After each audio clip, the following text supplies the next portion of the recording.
ఇప్పుడే country delight యాప్ని download చేసుకోండి. Download the country delight app now.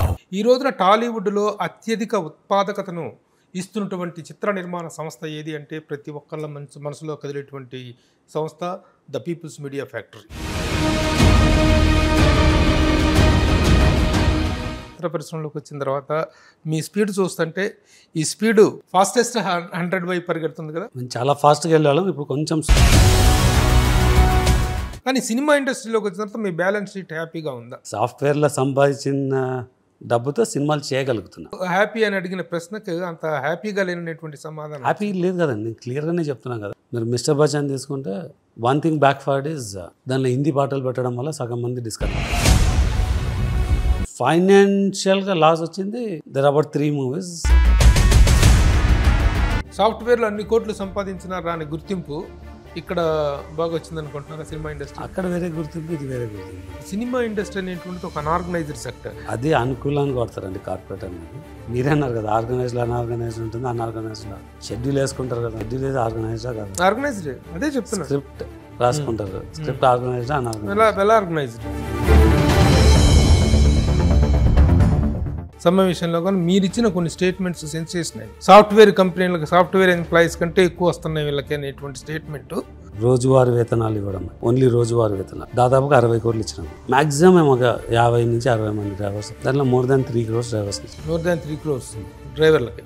మరి ఇప్పుడు రోల్ ఆఫ్ ద యూనియన్ అనేటువంటి దాన్ని ఇప్పుడు మీరు డిసైడ్ చేస్తారు. ఎన్నో ఇండస్ట్రీ పుట్టినప్పటి నుంచి ఉంది కదా. మీకు తెలియదు, నాకు తెలియదు ఎప్పుడు పుట్టింది. యూనియన్కి ఇండస్ట్రీ పుట్టడానికి సంబంధం ఉంది. ఎవల్యూషన్ లో వచ్చినటువంటి యూనియన్స్. ఎవల్యూషన్ లో వచ్చింది, ఎవల్యూషన్ లో పోతుంది. సినిమా ఎంప్లాయీస్ వద్దు, మేము సొంతంగా చేసుకుంటాం. మీరు దీన్ని అనుకూల. హాయ్, హలో, నమస్తే and welcome to my show from the bottom of the heart in Suman TV, the India's largest digital media platform. ఈ రోజున టాలీవుడ్లో అత్యధిక ఉత్పాదకతను ఇస్తున్నటువంటి చిత్ర నిర్మాణ సంస్థ ఏది అంటే ప్రతి ఒక్కళ్ళ మనసులో కదిలేటువంటి సంస్థ the people's media factory. People's media అధిపతి టీజీ విశ్వప్రసాద్ గారు నాతో ఉన్నారు. ప్రసాద్ గారు నమస్తే అండి. నమస్తే అండి.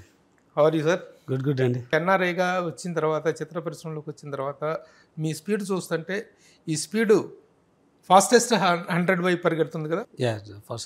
ఫాస్టెస్ట్ 100 అనే టార్గెట్తో వెళ్తుంది. అంటే మేము చాలా ఫాస్ట్గా వెళ్ళాలి. ఇప్పుడు కొంచెం స్లో అయినాం, but we still you will be the first person to reach 100. First person to reach కదా, ఫాస్టెస్ట్ 100 ఫస్ట్ పర్సన్. ఫాస్టెస్ట్ లో ఫస్ట్ అనే అర్థం. అంటే ఆ పర్టికులర్ టైం ఫాస్టెస్ట్ లో. ఈ ఫాస్టెస్ట్ లో ఇప్పటిదాకా ఎన్ని పూర్తయినాయి, ఎన్ని ఉన్నాయి, అండర్ ప్రొడక్షన్స్ ఏ ఉన్నాయి, ఒకసారి ఆ వివరాలు చెప్తారు sir? Present 53rd or 54th mounting లో ఉందండి. సో అండర్ ప్రొడక్షన్ ఏమేమి ఉన్నాయి ఇప్పుడు? అండర్ ప్రొడక్షన్ ఇప్పుడు 53 ఆల్రెడీ రిలీజ్డ్.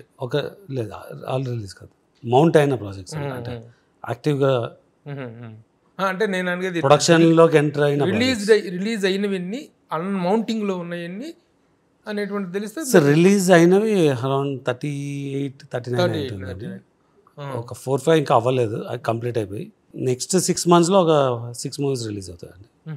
మిగతావన్నీ under production. So it is not how fast ఎంత కాలంలో చేయగలం అనుకుంటున్నారు? అది ఒక టార్గెట్ ఏమని అనుకున్నారు? అంటే లాస్ట్ 1 year నుంచి స్లో డౌన్. అంటే కొన్ని అంటే ఈ క్వాలిటీ ఇష్యూస్ అడ్రస్ చేయాలని పిఎస్లో వెళ్తే ఇంకొక 3 to 4 years 4 years అనుకో. 3 to 4 years లో యూ విల్ రీచ్. ఎందుకు ఆ టార్గెట్ ఏర్పరచుకుంటున్నా? టార్గెట్ ఏం లేదండి, ఈ పిఎస్లో వెళ్తే అక్కడికి వెళ్తాను. అక్కడికి వెళ్ళడానికి ఎలా అని చేయట్లేదు. ఓకే. మామూలుగా రీచింగ్ 100 అనేటువంటిది ఒకటి ఉంది కదా, దానికి ఏదైనా పర్టికులర్ రీజన్ ఉందా? 100 అన్నా నేను. 100 we may do lot more than 100. ఈ ప్రాసెస్లో మీకు ఇప్పటిదాకా వచ్చినటువంటి సక్సెస్ రేట్ విషయంలో how you can express your happiness? 4 or 5 movies we had significant challenges in terms of the financial recovery. Quality ఒక 7-8 movies లో we felt we could have done better అని. Continuous గా ఒక 3 సినిమాల్లో మీకు గ్యాప్ కనిపించేసరికి కేర్లెస్ రెక్లెస్ అన్నది వస్తుంది కానీ, but we also seen good successes before. ఇప్పుడు ఒక ఎన్ఆర్ఐగా ఇక్కడికి వచ్చేసి సినిమాలు తీయాలనేటువంటి మీ ఆలోచన వచ్చిన తర్వాత మీరు తీసుకున్న నిర్ణయం కరెక్ట్ నిర్ణయం. Yes, coming into the films, coming into the production. ఎందుకంటే మీరు మీ సాఫ్ట్వేర్ రంగంలో ఒక దిగ్గజం. మీరు big personality in software as far America నుంచి ఇక్కడికి వచ్చిన కానీ ఇక్కడ కానీ అక్కడ కానీ you're having a very big network. ఇది ఈ ప్రొడక్షన్లోకి రావడం నిర్ణయం సరైన నిర్ణయం, హ్యాపీగా ఉన్నాను అని చెప్పగలుగుతారా? సాఫ్ట్వేర్లో I'm one of the many, but I'm still very big in software compare to film industry. అవును. ఫిలిం ఇండస్ట్రీలో I'm one of the few who are in the race. Who are in the race. అవును. So అంటే అందుకే అంత ఫాస్ట్గా differentiation వచ్చి it's very clear. Okay. Having said that నేను సాఫ్ట్వేర్లోనే I earn money even today and I will continue to earn. Okay. అది వదిలేసి దీనికి రాలేదు. సో సాఫ్ట్వేర్లో బాగా సంపాదించి సినిమాల్లో స్పెండ్ చేస్తున్నారు అనేటువంటిది ఉంటే, అంటే సినిమాలో స్పెండ్ చేయడం కోసం వచ్చారు, కానీ సినిమా ఇండస్ట్రీలోకి వచ్చిన తర్వాత మీ బ్యాలెన్స్ షీట్ హ్యాపీగా ఉందా? కానీ సినిమాలో స్పెండ్ చేయడానికి రాలేదు. సాఫ్ట్వేర్లో సంపాదించిన డబ్బుతో సినిమాలు చేయగలుగుతున్నా. అవునండి. సినిమాల్లో కూడా ప్రాఫిట్ రావాలనే వర్క్ చేస్తున్నా. ఆ పాయింట్ ఆఫ్ వ్యూలో how happy you are? Definitely not happy అండి from how things are working in film industry. అలా అని నేను భయపడిపోవడమో లేకుంటే ఇది కరెక్టేనా కాదన్న ఆలోచన అలా ఏం లేదు. కరెక్ట్గా చేయాలనే తాపత్రయం చేశాను కూడా. అంటే హౌ హ్యాపీ అని అడిగిన ప్రశ్నకు అంత హ్యాపీగా లేనటువంటి సమాధానం. హ్యాపీ లేదు కదండి, నేను క్లియర్గానే చెప్తున్నాను కదా. అదే ఈ రీజన్స్ ఏమనుకుంటున్నారు మీరు? నేను చాలా ఇంటర్వ్యూస్లో చెప్పినాను. ఒక 4 yearsలో ఈ నాన్ థియేట్రికల్ బిజినెస్ చాలా పెరిగిపోయిందండి. నాన్ థియేట్రికల్ 2020లో ఓ మోస్తాదులో ఉండేది. 20%, 30%, మ్యాక్సిమం 40% ఆఫ్ యువర్ కాస్ట్ దానిలో నుంచి వచ్చేది. సో థియేటర్ నుంచి you have to get the rest. అది 30-40% అంటే 20 నుంచి 40% వెళ్ళడం ఒకటి, 40 నుంచి ఈవెన్ 80-90% వెళ్ళింది returns from the cost. Then theatre is all your profits. దాంతో ఏమైపోయిందంటే నెంబర్ ఆఫ్ మూవీస్ మౌంట్ అవ్వడము, దానికి ఒక కాస్ట్ మేనేజ్ చేయకుండా కాస్ట్ పెరుగుతుంది, ఈ నాన్ థియేటర్కల్ ఇన్కమ్ పెరుగుతుంది. ఎవరికి తోచింది వాళ్ళు దాని నుంచి ఎక్స్ట్రాక్ట్ చేయడం ఎక్కువైపోయింది. ఒక్కసారి ఆ బిజినెస్ పడిపోతూనే non theatrical for number of movies, అంటే వాళ్ళు ఒక 100 మూవీస్కి మార్కెట్ ఉంటే అది it came down to 30 movies, 70 మూవీస్కి మార్కెట్ లేదు. అండ్ 30 మూవీస్ కూడా టైట్ అవుతుంది ఇక ఫ్యూచర్లో. ఇప్పుడు మీరు చేసినటువంటి ఈ సినిమాలన్నింటిలో కూడాను the best of people's media factory from TG Vishwaprasad అంటే నేమ్ చేయగలిగినటువంటి అంటే ఎలా అండి, a perspective by means of result? అంటే అది రిజల్ట్ అండి, ఫైనాన్షియల్ రిజల్టా కాంటెంట్ క్వాలిటీ? ఎప్పుడైనా the success is measured with financial result? అది కరెక్ట్. మీరు అలా కరెక్ట్ డిపెండ్స్. డెఫినెట్గా కరెక్ట్ కాదు. అంటే మీరు అందుకే నా పర్స్పెక్టివ్లో ఏంటి? నా పర్స్పెక్టివ్లో ఇప్పుడు స్వాగ్ అని ఒక మూవీ చేస్తాము. నా పర్స్పెక్టివ్లో that's one of the very good film where we brought in the versatility of the actor, very strong message supporting the transgender and their feelings అన్నది. ఫైనాన్షియల్గా అది వర్కౌట్ కాలేదు. సో దాన్ని సో ప్యూర్గా నేను రూపాయి పెడితే 10 రూపాయలు వచ్చింది అంటే maybe Oh Baby is one of the movie.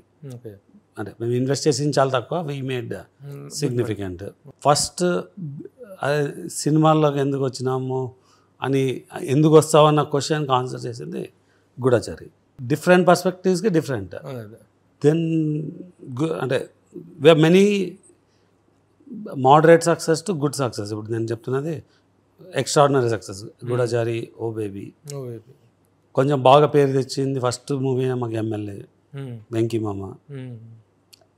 Covid అయిపోతున్న రాజరాజచోరా వస్తే దట్స్ అంటే again small investment, good recognition, ఫైనాన్షియల్గా కాదు. ఇప్పుడు నిశ్శబ్దం అన్నది first thing I did with combination of Hollywood and Tollywood. So దానికి because it's not release nobody knows, but it's one of the highest viewed movie in the OTT. ధమాకాలో we made, I actually seen money coming back. ధమాకాలోనే ఎక్కువగా అంటే Karthikeya 2 gave us large name and fame, but అన్ఫార్చునేట్గా ఆ structure of పార్ట్నర్షిప్స్లో డబ్బులు చూడలేదు. నేను success చూస్తున్నాను. సక్సెస్ చూసారు కార్తికేయ 2. ఓకే. ధమాకాలలో first time I've seen money with the success. My stature went up with bro as a production. అంటే doing a movie with Kalyan garu అన్నది is not something not many people can achieve. So that's something we got from bro. Our largest movie that we are banking is Rajasaab. Rajasaab, mostly Mirai should give us a good name fame and money to Yeah, looking ఇలా అంటే based on the context change అవుతుంది. These are the all the ఇప్పుడు మనం అనుకున్నవన్నీ కూడాను they have given a very good experience, good money and some films not all money. కొన్ని సినిమాలు at least job satisfaction ఇచ్చినాయి. Some films have given you good money by నేను చాలా సినిమాలు మధ్యలో చెప్పలేదు అంటే అదే I released quite a few on OTT. మీకు బ్లడీ మేరీ అని వెళ్ళింది. Okay. So that was a decent movie, reasonable money కూడా బ్యాక్ వచ్చింది. ఓకే. న్యూ సెన్స్ అని వెబ్ సిరీస్ ఉంది, హరికథ అని web series. I didn't lose money, I didn't make, but there is a name. So ఫైనాన్షియల్గా loss వచ్చింది. There about 3 movies because it's continues. People view us as a you're here to lose money. ఆ row ఏంటి? ఆ row of the 3 films నేమ్స్గా వద్దులని 2024లో we could make any money. Okay. అంటే it turn into a 3 digit loss. Success చూడలేదు, డబ్బులు చూడలేదు. సక్సెస్ కాదు, సినిమాలు మంచి సినిమాలే, బట్ డబ్బులు చూడలేదు. And it turn into a 3 digit loss అనమాట. సో జనరల్గా నాకు తెలిసి సినిమా ఇండస్ట్రీలో ఎవరు 3 digits పోగొట్టుకోలేదు యాజ్ ఏ ఇండివిజువల్. అంటే బిగ్ లూజర్. 3 digit పోయింది నేను ఒకటే, దాంట్లో డౌట్ లేదు. ఎలా అనిపించింది? అంటే ఎలా ఆనందంగా ఉంటుందని అంటాం కాదు, అంటే అంత పెద్ద లాస్ చూడటం అనేటువంటిది మీ మొరేల్ని ఎలా సఫర్ చేసింది, లేకపోతే మీ మొరేల్ని మీరు ఎలా కన్సోల్ చేసుకున్నారు? కన్సోల్ ఏం కాదు, నేను ఆమె డిఫికల్ట్ పర్సన్, అంటే ఆమె ఫైటర్, డిఫికల్ట్ పర్సన్ అనే దానికన్నా. సో మొరల్ అయితే డెఫినెట్ దెబ్బతింటుంది, బట్ ఆ మొరల్ దాన్ని ఈజ్ ఇట్ పుల్లింగ్ బ్యాక్ అంటే లేదు. నా ఇంకా ఎక్కడ పోయింది అక్కడైతే సంపాదించాలని అలా ఏం కాదు. ఎలా పోయిందని తెలుసుకొని అమ్ముండిదాం కాదు, ఎలా పోయిందని తెలుసుకొని how I can make it right అన్నది తెలుసుకున్నారు. సంపాదించే దాంట్లో మరి మొత్తం పోగొట్టుకోవాలి అలా అంటే అంత మూర్ఖంగా ఏం చేయట్లేదు. I took a step back. అంటే ఇప్పుడు మీరు సినిమాల్లో పోగొట్టుకోవడానికి అయితే రాలేదు 100%. దీంట్లో కూడా ఒక నేమ్ అండ్ ఫేమ్ కోసమే అనేటువంటిది వచ్చారు. నేమ్ అండ్ ఫేమ్ కాదండి, తెలుగు వాళ్ళలో majority were connected to the films first in the life. అంటే సాఫ్ట్వేర్లో అన్ని కోట్లు సంపాదించినారా అనే గుర్తింపు ఇక్కడ బాగా వచ్చింది అనుకుంటున్నారా సినిమా ఇండస్ట్రీ? అక్కడ వేరే గుర్తింపు, ఇది వేరే గుర్తింపు అండి, ఇది రెండు ఒకటే కాదు. ఓకే. డెఫినెట్గా దానికన్నా దీనిలో గుర్తింపు ఎక్కువ ఉంటుంది. డెఫినెట్గా ఉంది. ఒక్క success will give you everything back. But you have given so many success. So మధ్యలో కొద్దిగా పార్ట్ ఆఫ్ ద గేమ్, ఈ పార్ట్ ఆఫ్ ద గేమ్ లో కొన్ని సక్సెస్ అవుతుంటాయి, కొన్ని ఫెయిల్ అవుతుంటాయి. అదే bad years, good years. Bitter experience అంటే క్యారీడ్ అవే అవ్వడం. చాలా ఈజీగా బిజినెస్ వచ్చేస్తుంది కదా, ఈ నాన్ థియేట్రికల్ నాకు ఒకటి కాదండి, that is we faced first.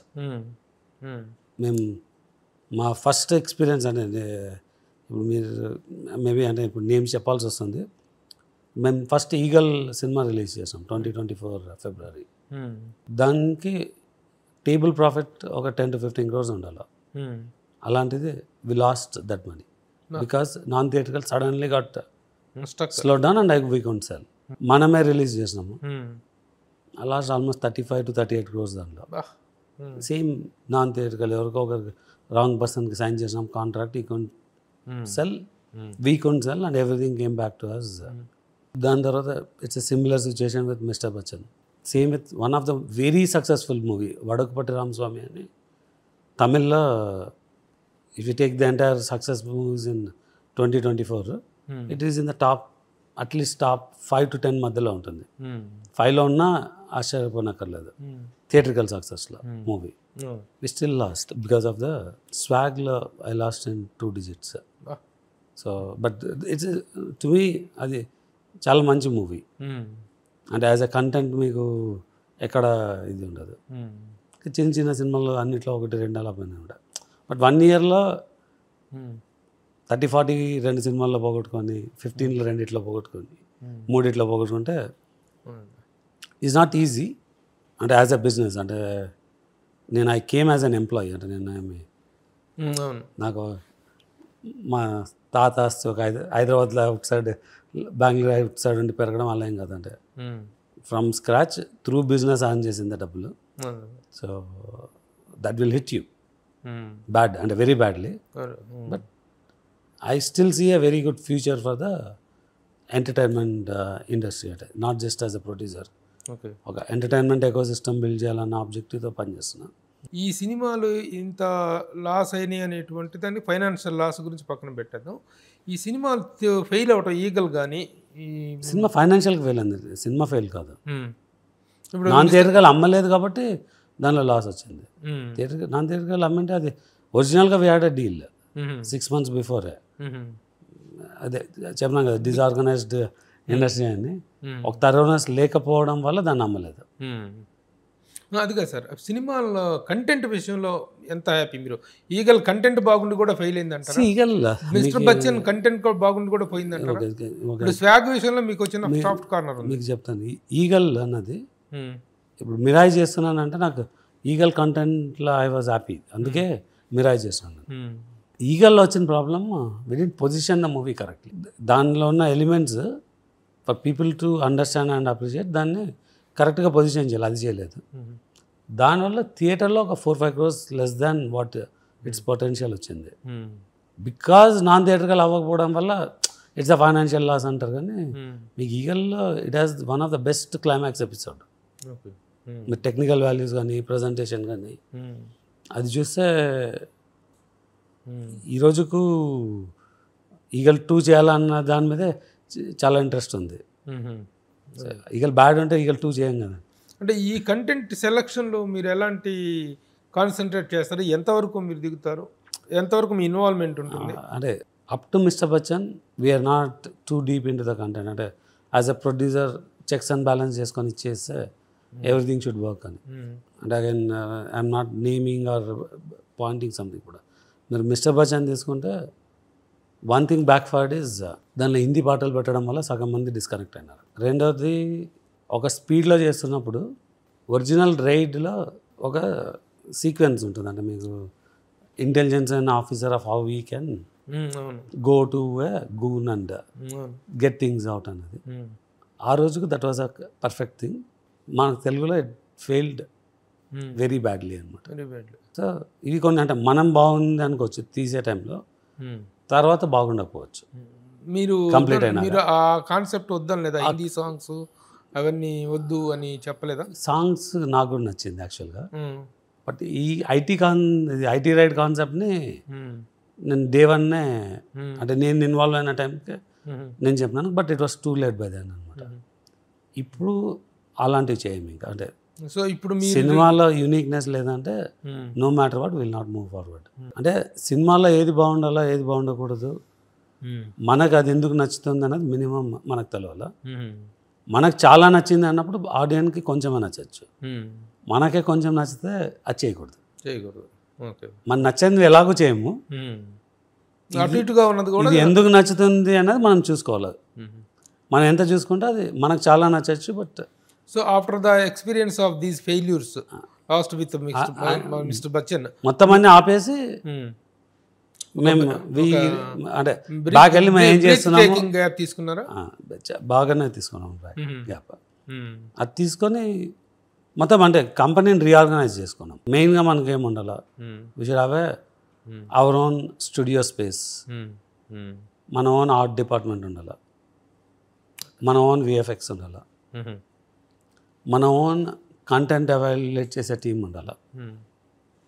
చేసే ముందు చేసిన తర్వాత అంత ముందు కూడా ఉందిగా మీకు content department, production department. Vivek Kuchipatla garu ఉండేవారు, తర్వాత విఎన్ ఆదిత్య ఉండేవారు. Now they are with you, not with you. అంటే ఇప్పుడు విఎన్ ఆదిత్య ఉన్నా తను జరుగుతున్న సినిమాలకి ఆయనకు సంబంధం లేదు. ఈ సినిమా జరిగిన సినిమా ఇప్పుడు జరగబోయే వాటితో ఆయనకి ఏం సంబంధం లేదా? ఇట్లా are they with you or not now? VN Aditya one cinema వాళ్ళు అప్పుడప్పుడు ఆన్ నీడ్ బేసిస్. వివేక్ తన ఓన్ ప్రొడక్షన్ స్టార్ట్ చేసుకున్నాను. అంటే నేను వచ్చినాక చాలా చేంజెస్ తీసుకురావాల్సి వచ్చింది. సో మరి అంటే వచ్చినాకంటే మీరు వన్స్ ఫర్ ఆల్ ఈ ఫెయిల్యూర్స్ చూసినాక అంటే ఒక సీరియస్గా ఎంటర్ అయిన తర్వాత అంటారు. ఇక్కడ అంటే ఒక స్ట్రాంగ్ నెక్సెస్ ఉంటుందండి. అది మెయిన్ ప్రాబ్లం వచ్చి మీకు క్వాలిటీకి యాక్సెస్ రాకపోవడానికి, ఖర్చులకు అదొక పద్ధతి రన్ అవుతుంటుంది. ఆ పద్ధతిలో ఉంటే మనకేముండదు, మనం ఓన్లీ ఇన్వెస్ట్ చేసి ఫింగర్స్ క్రాస్ చేసుకొని దేవుడి మీద భారం వేయడం అనమాట. అలా కాకుండా మన కంట్రోల్ ఎలా తెచ్చుకోవాలన్న దానికి నేను I took lot of steps అనమాట.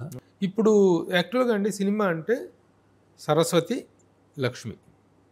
Saraswati is creation, Lakshmi is the production. ఈ రెండు ఆస్పెక్ట్స్లో until the producer has some grip, తనకంటూ ఒక గ్రిప్, నాది సినిమా, I'm the dictate, I'm the owner of the ship అనేటువంటి ఇదిని ప్రదర్శించగలిగినటువంటి పరిస్థితులు ఇండస్ట్రీలో ఉన్నాయంటారా? ఒక్కొక్క సినిమాకి ఒక్కొక్కరిది దే బ్రింగ్ ఎ వాల్యూ.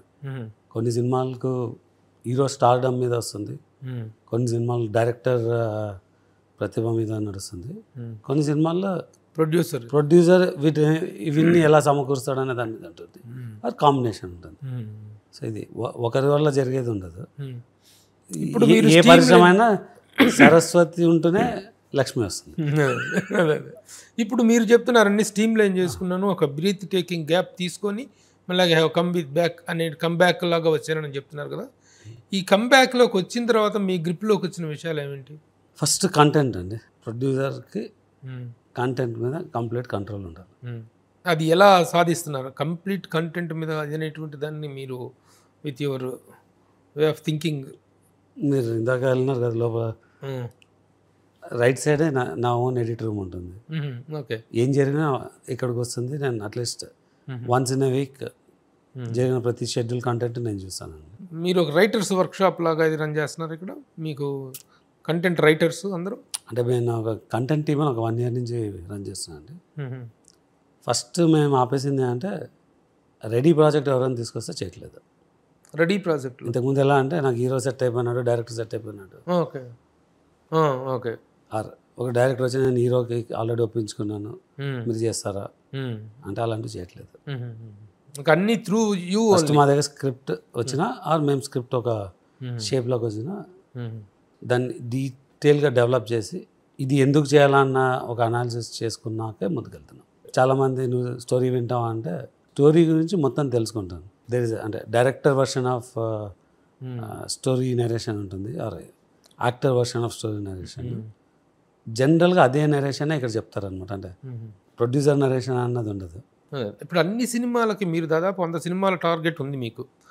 ఈ టార్గెట్లో ఇన్ని 100 టార్గెట్ కాదు, ఫాస్ట్ 1 ఫాస్టెస్ట్ 100 ఉంది. ఆ తర్వాత కూడా యూ విల్ కంటిన్యూ ఫాస్టెస్ట్ 100 అవుతామని అదే టార్గెట్ కాదు. Okay, anyhow you are going to make number of films. ఆ ఫిలిమ్స్ అన్ని చేయాలనుకుంటున్నప్పుడు మీ సాఫ్ట్వేర్ బిజినెస్ అనేటువంటిది ఒక one of the top business company. అది చూసుకుంటూ దీని మీద ఇంత కాన్సన్ట్రేట్ చేయాలంటే కుదిరే పనేనా? దీనికి మీరు ఎవరైనా హెడ్ ఆఫ్ ద కంటెంట్ దీనికి పెట్టుకుంటున్నారా? హెడ్ ఆఫ్ కంటెంట్ సినిమాని రన్ చేయలేరు. కంటెంట్ పర్సన్ కంటెంటే చేయాలా, సినిమా బిజినెస్ చేసేవాడు బిజినెస్ చేయాలా, ఎగ్జిక్యూషన్ చూసుకునే వాళ్ళు ఎగ్జిక్యూషన్ చూసుకోవాలా, విఎఫ్ఎక్స్ చూసుకునే వాళ్ళు విఎఫ్ఎక్స్ చూసుకోవాలా. అంటే నేను అంటే ఒక సినిమా రన్ చేయడానికి రాలేదు, ఒక ఎంటర్టైన్మెంట్ ఎకోసిస్టమ్ బిల్డ్ చేయాలని. దాంట్లో మీకు డిఫరెంట్ డివిజన్స్ ఉంటుంది, డిఫరెంట్ డివిజన్స్లో ఓన్ డివిజన్ హైరార్కీ ఉంటుంది, క్రాస్ డివిజన్ కలిసి పనిచేసే పద్ధతులు ఉంటాయి. అలా ఉంటుంది కానీ ఒక పర్సన్ అన్ని చేయడం ఉండదు. యాక్చువల్గా సినిమా ఇండస్ట్రీ అనేటువంటిది ఒక అనార్గనైజ్డ్ సెక్టర్.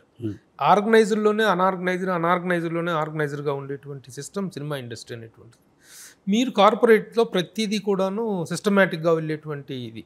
ఈ రెండిటికి బై నేచర్, బై మొడెస్ ఆపరెండా రెండు కూడా క్వైట్ కాంట్రాస్ట్ మ్యాటర్స్. ఇవి ఎలా అది అనుకూలానికి వాడతారండి. కార్పొరేట్ అన్నది అనుకూలానికి వాడతారు. మీరే అన్నారు కదా, ఆర్గనైజ్డ్ అన్ఆర్గనైజ్డ్ ఉంటుంది, అన్ఆర్గనైజ్డ్ షెడ్యూల్ వేసుకుంటారు కదా. షెడ్యూల్ ఏది ఆర్గనైజ్డా కదా? ఆర్గనైజ్డ్, అదే చెప్తున్నా. స్క్రిప్ట్ రాసుకుంటారు, స్క్రిప్ట్ ఆర్గనైజ్డ్ వెల్ ఆర్గనైజ్డ్. మరి అదే నేను ఆర్గనైజ్డ్లో అన్ఆర్గనైజ్డ్ ఇది ఉంటుంది. మనకు అవసరం అనుకుంటే ఒకటి తగ్గించాలంటే అది కార్పొరేట్ అంటారు. మన నచ్చిన పద్ధతి అడాప్ట్ చేసుకోకూడదంటే కార్పొరేట్ అంటారు. అలాంటిది ఏమి ఉండవు. కార్పొరేట్ అయినా ఇండివిజువల్ ఇదైనా పద్ధతి మనం రన్ చేసే దానిలో ఉంటుంది. ఇప్పుడు ఈ సక్సెస్లు ఫెయిల్యూర్స్ అనేటువంటి కామన్గా వచ్చినా సరే కాస్ట్ ఆఫ్ ప్రొడక్షన్ పెరగటం అనేటువంటిది ఒక పెద్ద మ్యాటర్. అబ్స్టాకిల్గా ఫెయిల్యూర్స్ అనేటువంటి కంటెంట్ వైజ్గా వస్తే పర్వాలేదు, కానీ because of so many other reasons పెరుగుతూ ఉన్నాయి. దానికి మీ దగ్గర ఉన్న టిప్స్ ఏంటి? మీరేమైనా కంట్రోల్ చేసుకునేటువంటి పద్ధతి ఉందా? ఇప్పుడు సాఫ్ట్వేర్లో ఉందనుకోండి, you can cut down with your experience. ఇక్కడ ఎలా చేయగలుగుతున్నారు? ఏ పరిశ్రమకైనా cost is a major factor అండి. మీరు కాస్ట్ కంట్రోల్ చేస్తే క్వాలిటీ ఫోకస్ ఆటోమేటిక్గా వస్తుంది. ఖర్చు తగ్గించాలంటే తగ్గించడం కదా, బెస్ట్ క్వాలిటీ రీజనబుల్ కాస్ట్లో ఎలా తెస్తామన్న ఆలోచన ఉంటే చాలు, అన్నీ ఆటోమేటిక్గా సెట్ అవుతుంది. అది లేదు, ఇది ఇంతే, దీనికి ఇంత ఖర్చు పెట్టాల్సిందే అంటే మీకు కంట్రోల్ లేని చోట క్వాలిటీ కంట్రోల్ కూడా రాదు. కాస్ట్ కంట్రోల్ ఉంటే క్వాలిటీ కంట్రోల్ చేయడం ఈజీ. ఇక్కడ కంట్రోల్లోకి కంట్రోల్లోకి తీసుకోగల పరిస్థితులు ఉన్నాయా అంటున్నాను. కంట్రోల్ లేకుంటే చేయకూడదు అన్న, అది ఆ డెసిషన్ చాలా క్లియర్గా తీసుకున్నారు ఆల్రెడీ గతంలో వచ్చిన ఎక్స్పీరియన్సెస్ దృష్ట్యా. అట్లాగే ఈ మధ్య కాలంలో మీ పేరు సినిమా ఇండస్ట్రీలో బాగా వినిపిస్తుంది. సినీ కార్మికుల సమ్మె విషయంలో, సినీ కార్మికుల సమస్యల పట్ల కానీ, జరిగిన 18 రోజుల సమ్మె విషయంలో కానీ మీరు ఇచ్చిన కొన్ని స్టేట్మెంట్స్ సెన్సేషన్ అయినాయి. ఎందుకు మీరు ఆ స్టేట్మెంట్స్ ఇవ్వాల్సి వచ్చింది? సాఫ్ట్వేర్ కంపెనీలకు, సాఫ్ట్వేర్ ఎంప్లాయీస్ కంటే ఎక్కువ వస్తున్నాయి వీళ్ళకి అనేటువంటి స్టేట్మెంట్ చాలా సెన్సేషన్ క్రియేట్ చేసింది. చాలా సింపుల్గా చెప్తానండి మీకు. నేను మా నుంచి చాలా బకాయిలు ఉన్నాయి, ₹1,00,00,000 దాకా అని చెప్పి ఒక ప్రచారం నడిచింది. అప్పుడు నేను ఒక పేపర్ రిలీజ్ చేసిన. 12 నెలల్లో రోజువారీ వేతనాలు ఇవ్వడం, ఓన్లీ రోజువారీ వేతనాలు దాదాపుగా 60 కోట్లు ఇచ్చినాము. రోజువారీ వేతనాలు 12 నెలల్లో, 12 months, లాస్ట్ 12 monthsలో 58 పాయింట్ సంథింగ్, అంటే రఫ్లీ అబౌట్ 60 crores ఓన్లీ డైలీ బత్తాలు, డైలీ వేజెస్ బత్తాలు అంటారండి సినిమా భాషలో. డీటెయిల్గా ఇచ్చినాను, ఏ కేటగిరీకి ఎంత ఇచ్చినాను. ఒక ఎగ్జాంపుల్, ఒక డ్రైవర్ అన్న తీసుకోండి, మాక్సిమం ఒక 50 నుంచి 60 మంది డ్రైవర్స్ పడతాం. దాంట్లో more than 3 crores డ్రైవర్స్కి ఇచ్చినాం. more than 3 crores డ్రైవర్లకి. నా దగ్గర సాఫ్ట్వేర్ కంపెనీ రన్ చేస్తాను. మా ఎంట్రీ లెవెల్ 3 లక్షల్లో ఉంటుంది. హయ్యర్ సైడ్ ₹1,00,00,000 ఉండొచ్చు, కోట్లు చాలా తక్కువ మంది ఉంటారు. 70 లక్షలు కొంతమంది ఉంటారు, 50లో ఇంకొంచెం ఎక్కువ ఉంటారు, 25లో చాలామంది ఉంటారు. ఎంట్రీ 3. బట్ నా యావరేజ్ శాలరీ అనేది తీసుకుంటాను. Average salary about 7 lakhs, 7 to 8 lakhs ఉంటుంది. ఎవరో ఇలా జర్నలిస్ట్ మాట్లాడాడంటే, అంటే ఆయనకి అవగాహన ఎంత తెలియదు. అంటే నేను రన్ చేసే కంపెనీ సాఫ్ట్వేర్, ఒక డేటా అనాలిసిస్, అంటే ఎంట్రీ శాలరీ ఎంత, మీడియం శాలరీ ఎంత, హై శాలరీ ఎంత అనేది నాకు చాలా థరో నాలెడ్జ్ ఉంటుంది. దాన్ని బేస్ చేసుకునే నేను ఇచ్చిన 60 కోట్ల స్పెండ్కు ఆ యావరేజ్ శాలరీ, దీనిలో ఉన్న యావరేజ్ శాలరీ తీసుకుంటే రెండు సమానంగా ఉన్నాయి. సో సాఫ్ట్వేర్ కంపెనీ ఎంప్లాయీస్కి వస్తున్న జీతాలను, ఇది సినిమా కార్మికులకు ఇచ్చిన శాలరీస్ ఇచ్చిన దీన్ని బట్టి ఎందుకు ఇచ్చినాము, ప్రతి ఒక్కటికి వస్తుంది అంటే లో ఉంటుంది, హై ఉంటుంది. దీనిలో ఉన్నదా మరి దీనిలో నేను ఏది చెప్పట్లేదు, యాక్టర్లు చెప్పట్లేదు, డైరెక్టర్లు చెప్పట్లేదు, కెమెరామెన్ చెప్పట్లేదు, వీళ్ళందరూ దీని వరకు చెప్పారు. మీకు జనరల్గా సినిమాలో ATL BTL అంటారు, above the line below the line అని. అబౌవ్ ద లైన్ అంటే top paid chief technician peoples, అంటే ఆర్టిస్ట్ ఏమన్నా చేది. బిలో ద లైన్ అంటే not so highly paid with in the industry. మీకు చెప్పినాక మా సాఫ్ట్వేర్లో ₹1,00,00,000 75, 50 అబౌవ్ ద లైన్ అంటాం. 20, 15, 18, 8, 5, 3 ఇవి తీసుకుంటే, నేను ఓన్లీ బిలో ద లైన్ తీసుకుంటే సాఫ్ట్వేర్లో ఒక యావరేజ్ ఉంటుంది, దీనిలో బిలో ద లైన్ తీసుకుంటే దీనిలో ఒక యావరేజ్ ఉంటుంది. అంటే దానిలో యావరేజ్ అందరికీ రాదు, సరే ఎక్కువ తక్కువ దానిలో వస్తుంది. కానీ సినీ కార్మికుల సమస్యలకు సాఫ్ట్వేర్ వాళ్ళకి ఉన్నటువంటి ప్రాబ్లమ్స్కి మధ్య చాలా తేడా ఉంది. ద లివింగ్ స్టాండర్డ్స్ కానీ, ద లివింగ్ ఇది కానీ, నేను వాటి గురించి ఏం మాట్లాడలేదు. వాటి గురించి మీరేం మాట్లాడలేదు. బట్ నేను ఇవ్వాలా ఇవ్వకూడదు అన్నది కూడా చెప్పలేదు. అది నేను ఇస్తున్నది ఎక్కువ ఇవ్వకూడదు అని చెప్పట్లేదు. ఎవరి వృత్తి వాళ్ళది, ఎవరు ఎంత అడగాలన్నది వాళ్ళ ఇష్టం. అంటే బై డిఫాల్ట్ నాకు వాడు అన్నది వస్తుంది అంటే అది నేను అంటే because I come from Rayalaseema, నాకు అది వాడుక భాష, అది అంటే డిస్రెస్పెక్ట్ చేయడం కాదు, కరెక్టే. వాళ్ళు అడగటం ఎవరెంత అడగచ్చు. యూనియన్ రూల్ అదే తప్పు అంటున్నాను. There is no role of a union to derive a rate. Individual workers, they can ask whatever they want. ఇప్పుడు యూనియన్ రేట్ కార్డు ఉంది, ఆ రేట్ కార్డుకి మేము ఇచ్చే అమౌంట్కి సంబంధం లేదు. చాలా మందికి ఎక్కువ ఇస్తాము, కొన్నిసార్లు ఇవ్వాల్సిన అవసరం లేని చోట ఇంతే ఇవ్వాలనడం తప్పు. ఇంతే ఇవ్వాలనే వాళ్ళు ఏమంటారు, మీకు ఈ అమౌంట్స్ దగ్గర తేడా వస్తుందా, నెంబర్ ఆఫ్ పర్సన్స్ దగ్గర తేడా వస్తుందా? ఎక్కువ మందిని మా స్టూడియోలో ఒక సెట్ వేయాల, సెట్ వేయాలంటే ఏం చేస్తారంటే వీళ్ళు అగైన్ ఒక నెక్సెస్, నేను రోల్ని డైరెక్ట్గా చెప్పట్లేదు, ఒక సీన్ తీయడానికి మీరు 25 లక్షల్లో ఎన్విరాన్మెంట్ సెట్ చేసుకోవచ్చు. వీళ్ళు ఒక 1.5 crore బిల్ ఇస్తారు. మీరు చేసుకోవడానికి వెళ్తే 2 కోట్లు చేస్తారు. అది 25 లక్షలే అవుతుంది. నేను 25లో ఎందుకు చేయలేను అంటే సింపుల్ ఎగ్జాంపుల్ చెప్తాను. అంటే ఇప్పుడు మనకి విజిబుల్ దీనిలో ఆ పిల్లర్ వేయాలా అంటే ఎటువంటి వాడైనా క్లియర్గా చెప్తారు. అది ఆ క్లాడింగ్ చేయాలా అంటే పిల్లర్కు 200 రూపాయలు పర్ ఎస్ఎఫ్టీ పెడితే మీకు ఎంత ఫ్యాన్సీ కావాలంటే అంత ఫ్యాన్సీకి చేసుకోవచ్చు. సో స్క్వేర్ ఫీట్ లెక్కేస్తే ఇంటూ 200 వేసి అయిపోతుంది. అది కామన్ సెన్స్ని ఎవడైనా చెప్పేయచ్చు అనమాట. బట్ సినిమా పరిశ్రమలో అది ఆ రేటుకి ఎవరు చేయలేరు. ఎందుకు అంటే దానికి ఒక ప్రొసీజర్ ఉంటుంది.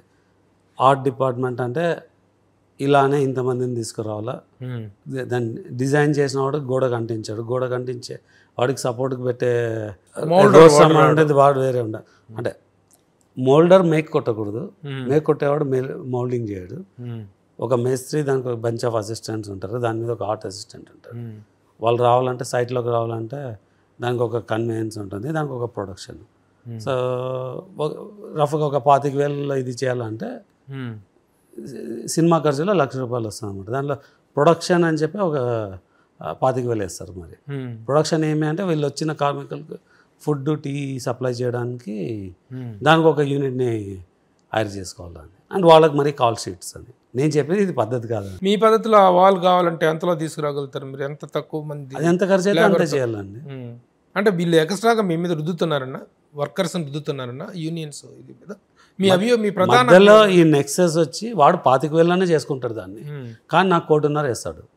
నేను 1,50,000లో నేను చేయకుండా నేను సెల్ఫ్గా చేయడానికి చేస్తే దాన్ని 2 కోట్లు చేస్తాడు. ఇప్పుడు నాకు 25 లక్షల ప్రోడక్ట్కి నేను 1.5 కోట్లు ఖర్చు పెట్టాలి. అంటే మీరు జరుగుతున్న దుబారాలన్నీ ఎక్కువగా ఈ దరంగా జరుగుతున్నాయి. దుబారా కాదండి, అది ఎక్స్ట్రాషన్.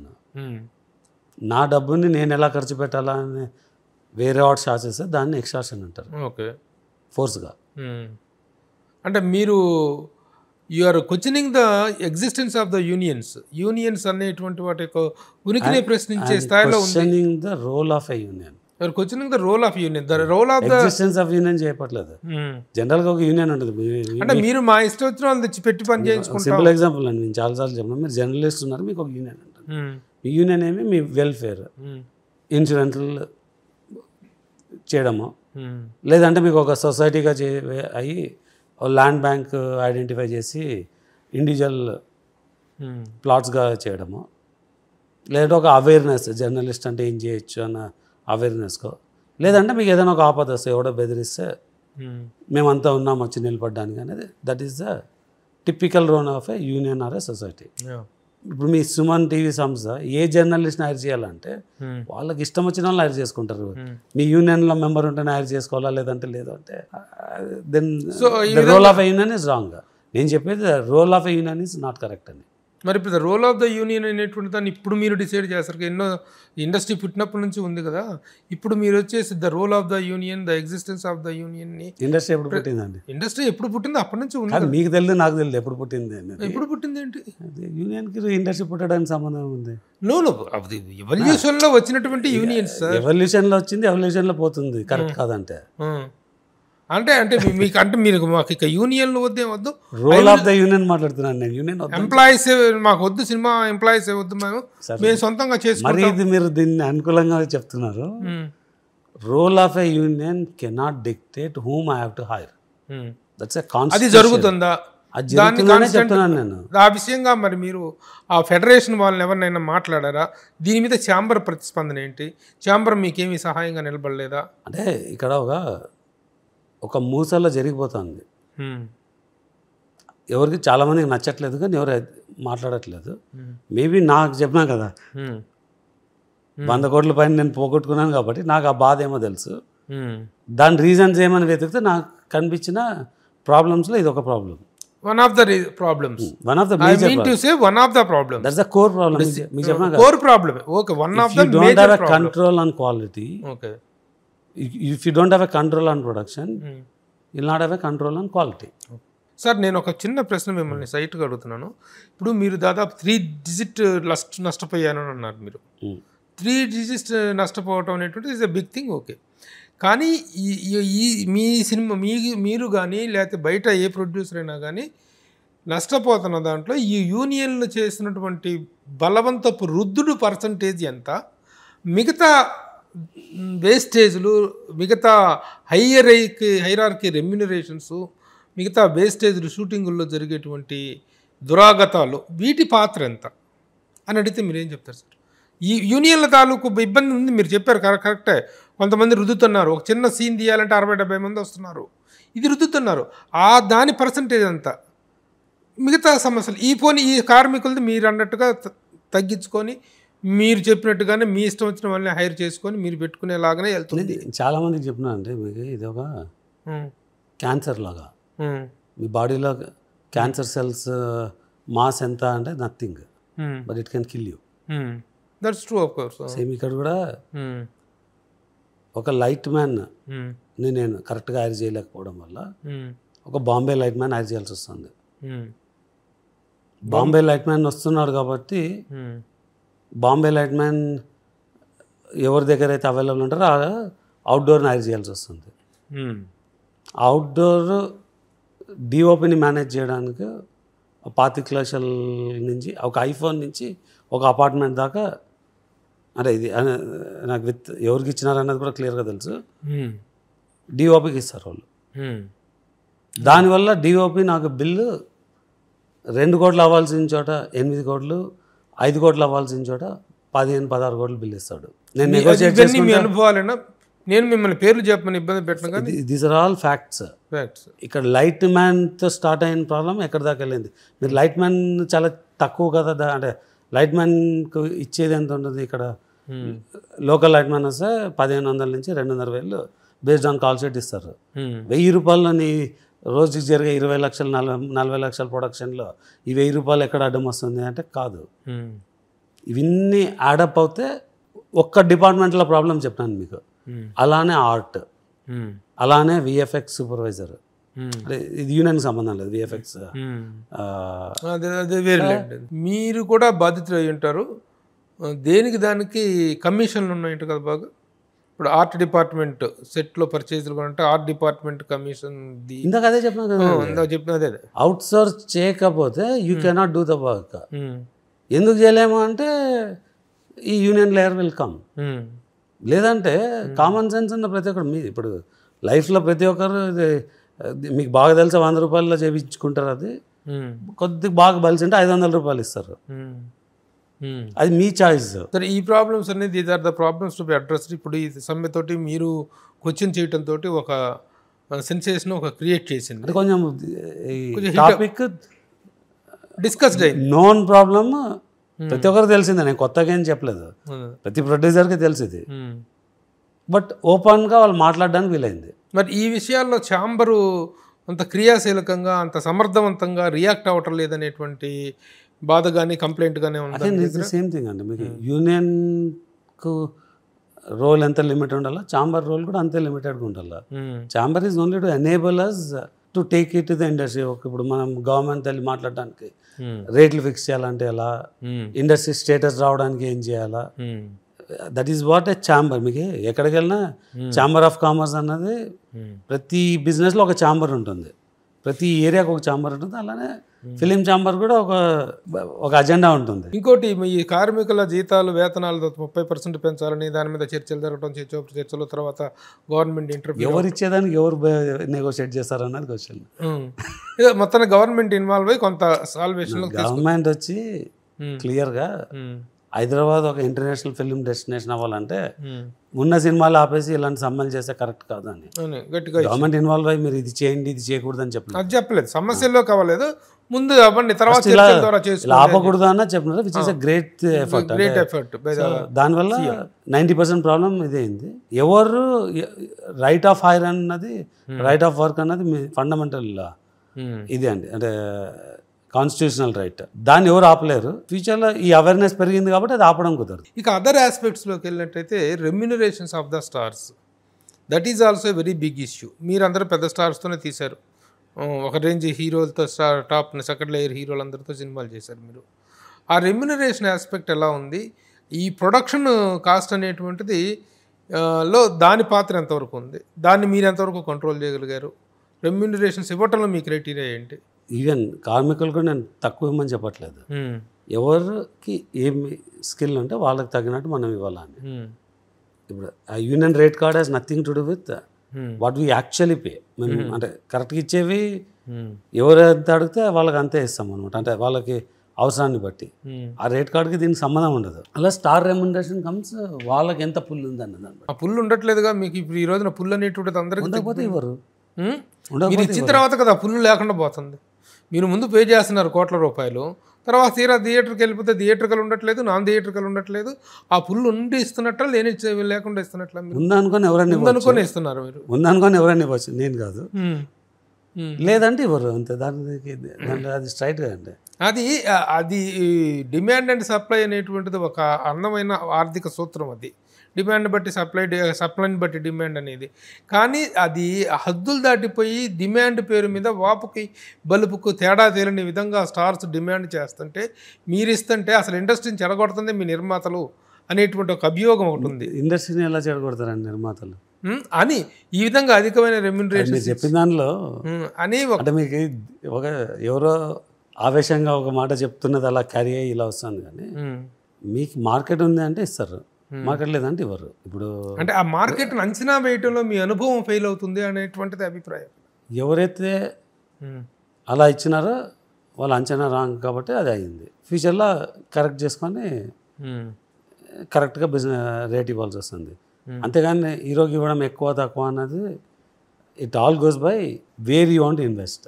ఫైనల్గా ఏంటంటే దూలాలు పోతుంటే వదిలేసి గుండు సూదులను పట్టుకుంటున్నారు అనేటువంటిది ఒకటి. అది అనుకూలమైన వాదన అండి. ఎవరైతే దీన్ని వక్రీకరించాలనుకున్నారో వాళ్ళ వాదన అది. ఇప్పుడు ఇదింత అంటే ఇదింత వస్తున్నది ఈ రీసెంట్ పేరు అంటే అన్రిలేటెడ్ రివిజన్ అంటాను నేను. అంటే ఎవరు అడగాలో వాళ్ళు అడగట్లేదు. ఇంతకుముందు కూడా నేను వేరే ఇంటర్వ్యూలో కూడా చెప్పాను, సీఈఓకి ఒక శాలరీ ఉంటుంది, వాచ్మెన్కి ఒక శాలరీ ఉంటుంది. నేను మార్కెట్లో వేరే వాచ్మెన్ కన్నా నేను మా వాచ్మెన్కి ఎక్కువ ఇచ్చి నా దగ్గరే ఎక్కువ రోజులు ఉండాలనుకుంటాను. అలానే నేను వాచ్మెన్కు సీఈఓకి ఇచ్చే శాలరీని కంపేర్ చేయను.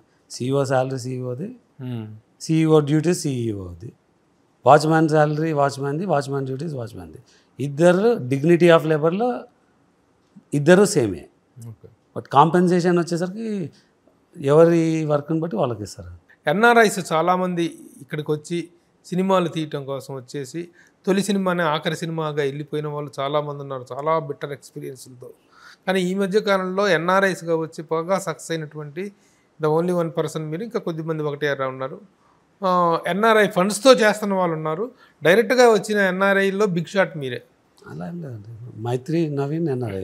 మైత్రి నవీన్ గారు ఉన్నారు. ఓకే, దెన్ మైత్రి వాళ్ళు ఉన్నారు. 70% ఎన్ఆర్ఐస్.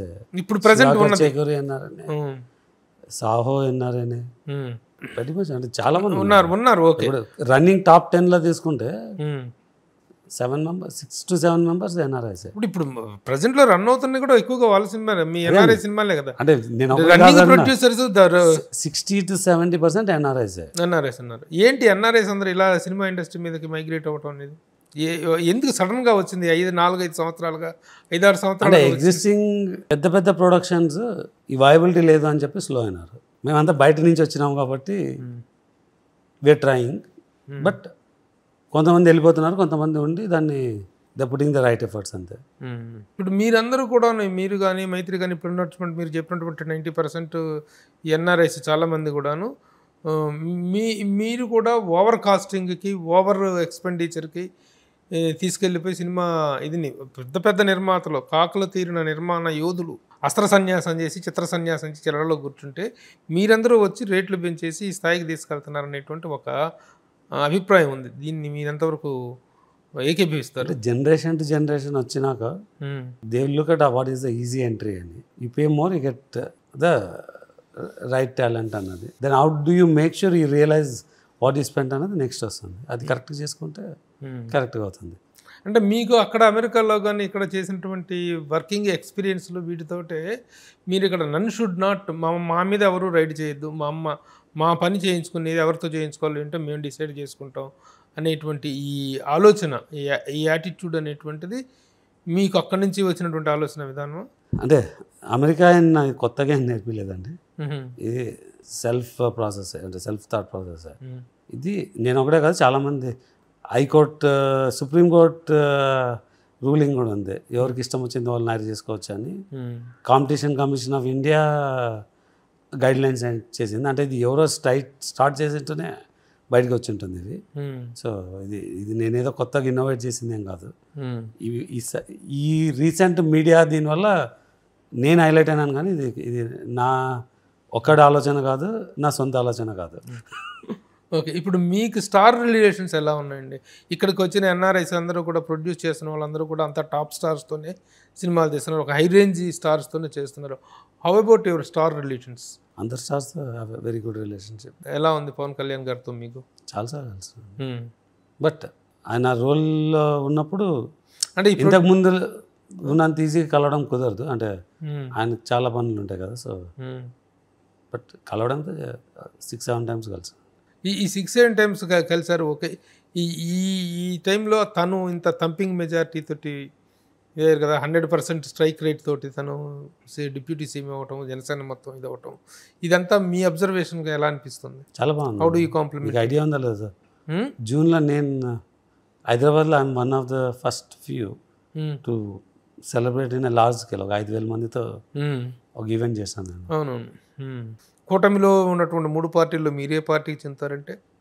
నాకు ఈ పార్టీకి అస్సలు లేదు. అంటే జనసేన ట్రావెల్, బీజేపీతో జనరల్గా ఐడియాలజీ అలైన్మెంట్, అలాంటి కాంగ్రెస్తో లేకేం కాదు. అంటే Congress I'm not a specific party person, but there a good strong alignment for different subjects different ways. Pawan Kalyan గారు సినిమాలు ఏమిటంటే ఓజీ ఒకటి అయిపోతుంది, ఇది ఉంది, తర్వాత నెక్స్ట్ ఉస్తాద్ ఉంది, నెక్స్ట్ ఉస్తాద్ ఒకటి ఉంది, తర్వాత దీని పార్ట్ 2 ఉంటుందని చెప్తున్నారు. హరిహర వీరమల్లు పార్ట్ 2 దాంట్లో కూడా మీరు ఇన్వాల్వ్ అయ్యారు కదా. హరిహర వీరమల్లు రిలీజ్ టైంలో రత్నం గారికి కొద్దిగా కోఆర్డినేట్ చేస్తున్నట్టు. సినిమాలు చేయనప్పుడప్పుడు స్టేట్మెంట్ ఇస్తుంటారు పవన్ కళ్యాణ్ గారు, దాని మీద మీ అభిప్రాయం ఏంటి? సార్ నేను ఆయనతో సినిమాలు చేయాలనుకుంటుంటాను. సో ఆయన ఏం చెప్పినా మా ఆశ ఆయనతో చేయాలని. సో కుదిరినప్పుడు డెఫినెట్గా చేస్తుండాలని ఆలోచిస్తాను. అసలు సినిమాలు చేయనని స్టేట్మెంట్ ఇవ్వటమే రాంగ్ స్టేట్మెంట్ అంటా నేను. ఎందుకంటే ఇప్పుడు ఎవరి వృత్తిలో వాళ్ళు చేసుకుంటూ వ్యాపారాలు చేసుకుంటూనే రాజకీయాలు చేస్తున్నారు. అందరూ చెప్పినారు కదా సార్, అందరూ రాజకీయాలు చేసుకుంటారు. ఈయన మాత్రం ఆయన చెప్పినారు కదా, నేను అలా చేయాల్సి వస్తుంది, సినిమా డబ్బుల కోసం సినిమాలు చేయాల్సి వస్తుంది, పార్టీ నిలబెట్టుకోవడం కోసం చేయాల్సి వస్తుందని చెప్తున్నారు.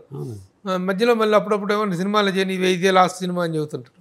అది కాంట్రాడిక్ట్, తనే స్టేట్మెంట్ కాంట్రాడిక్ట్ అవుతుంటారు. ఆయన క్లియర్గా క్లారిఫై చేసినాకంటే అవసరానికి కోసం చేయాల్సి వస్తుంది. అదే అంటే ఆయన తన టైం అంతా ప్రజాసేవ మీద అన్నది ఆయన ఆశయము. సినిమాలు చేయడం అవసరం ఉండొచ్చు మధ్యలో, అంటే అవసరంలో నుంచి అర్జెంటుగా డేట్లు ఇచ్చేసి చేయమంటే మీరు రెడీగా ఉన్నారా? డెఫినెట్ చేస్తాం. పవన్ కళ్యాణ్ గారు డేట్ చేసుకున్నాకండి ఆయన సినిమాలు చేయాలనే అన్నది. ఎవరు చేయరు చెప్పండి? ఎవరు చేయరు? ఏ నిర్మాత అయినా నెక్స్ట్ డే ఉంటారు, అంటే ఇమీడియట్గా ఉంటారు. ఏంటి సార్ ఫ్యామిలీ డీటెయిల్స్ ఏంటి? మేడం నాకు ఒక అమ్మాయి, ఒక అబ్బాయి. ఏం చేస్తుంటారు? మా అమ్మాయి ఫిలిమ్స్లోనే ఉంటుంది. She producer along with me. Okay. Then మా అబ్బాయి యూఎస్లో ఉంటాడు. So is into tech side of the business. లేదు, స్టడీస్ అయిపోయింది. Is running businesses for almost 7-8 years. తన అండర్ గ్రాడ్ చేస్తూనే is into some startups. అతి త్వరలో మీ 100th ఫిలిం చూడాలని, మీ ప్రొడక్షన్ అనేటువంటిది ఇంకా అద్భుత సక్సెస్లో సాగాలని చెప్పి కోరుకుంటూ thank you for giving us an opportunity to talk. చాలా విషయాలు మీరు చర్చించారు ఇండస్ట్రీకి సంబంధించిన, ముఖ్యంగా ఈ సమస్యలను అడ్రస్ చేయించడంలో యాజ్ ఎ జర్నలిస్ట్గా నేను కూడా ఐ విల్ టేక్ ఫార్వర్డ్ అండి. ఎందుకు మీరు ఇంత ఆవేదన వ్యక్తం చేస్తున్నారు? ఇంత స్పాన్లో ఖర్చు చేస్తూ సినిమాలు తీస్తూ కూడా ఇలాంటి ఒక పరిస్థితి ఎందుకు అనేటువంటి దాని మీద యాజ్ ఎ జర్నలిస్ట్గా we will also take initiative to talk to the federation people. ఎందుకు మీరు బలవంతం చేస్తున్నారా? ఒక చోట దీన్నే మనం ఎకనామిక్స్లో డిస్గైజ్డ్ అన్ఎంప్లాయ్మెంట్ అంటాం. ఒక పనిని 10 మంది, నలుగురుకున్న పనిని 10 మంది చేస్తున్నట్టుగా ఉండటం, కానీ యాక్చువల్గా ఉండేది నలుగురికే, 10 మంది చేస్తున్నట్టుగా ఉంటుంది. That is called disguised unemployment. అలాంటి సిచ్యువేషన్ ఒకటి ఇండస్ట్రీలో ఎక్కువగా ఉందనేటువంటిది నిర్మాతలు ఆరోపిస్తున్నారు. దానికి మీరు ఎలాంటి ఇది తీసుకోబోతున్నారు అనే విషయాన్ని ఫెడరేషన్ వాళ్ళతో కూడా మేము చర్చించి వీ విల్ యాజ్ ఏ మీడియేటర్గా మాకు తెలిసిన సమస్యల గురించి మేము మొదటి నుంచి ఫెడరేషన్తో జర్నీ చేస్తున్నాం. ఇటు నేను ముఖ్యంగా పర్టికులర్లీ నేను అటు ఛాంబర్తో కానీ వండర్ఫుల్ రిలేషన్. ఇలాంటి ఒక కమ్యూనికేషన్ గ్యాప్ లేకుండా చూసుకోవాల్సిన అవసరం ఉంది. ఆ కమ్యూనికేషన్ గ్యాప్ ప్రాతినిధ్య లోపం అని కూడా అంటాం మనం. దాన్ని సవరించుకోవాల్సిన అవసరం ఉంది. అప్పుడు థింగ్స్ విల్ గో. మీరేమి యూనియన్స్ గురించి మీరు మాట్లాడినంత మాత్రాన మీరు వాళ్ళ వ్యతిరేకం అనేటువంటి భావన ఒకటి వెళ్తుంది. లేదండి, అది that is to be controlled. ఇదే వర్కర్స్తోనే వర్క్ చేయాలి. సో దాంట్లో వేరే సెకండ్ ఇదేం లేదు. Okay sir, we will work out on that. Thank you sir. Thank you. నమస్తే. సుమన్ టీవీలో మీ పర్సనల్ అండ్ బిజినెస్ ప్రమోషన్స్ కోసం కింది నెంబర్కి కాంటాక్ట్ చేయండి.